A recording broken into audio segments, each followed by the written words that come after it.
how do I remove or adjust negative keywords correctly? When it comes down to negative keywords, think of them everything that you don't want to show up for, everything that is not relevant, everything that is too expensive, everything that might be your own brand and you don't want to show up in discovery searches for. We have to first define what negative keywords are, what negative products are, because if we're not defining them, the common practice, quote unquote, is that you have to see everything that is not working well for the account and then pause it right away. And it's like, yeah, but there's no thinking behind it. And if you're executing and if the outcome is not the desired outcome, how do you know that you did the right thing? So first off, define what negative keywords are. Negative keywords is something that you're never converting on. Negative keywords are also something that you're converting for, but very expensively. Negative keywords can also become your branded search terms that you don't want to show up in a particular discovery campaign. Once that you have that nailed down.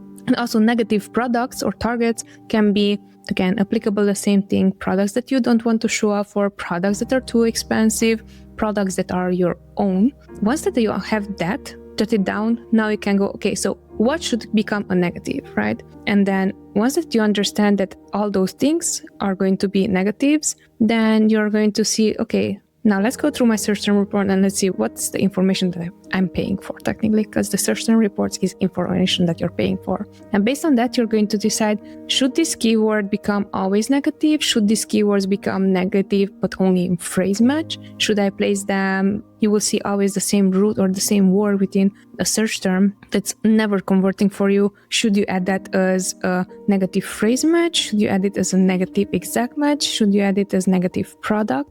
Should you add your own products as negatives? Then it's going to be the next filter. But when it comes down to adjustment and removal, I would first off never start something without clearly defining first. Reason for that is because you don't have confidence in, I know what I'm doing. So first I'm defining it for myself, what it means. And then based on that, I'm going to execute.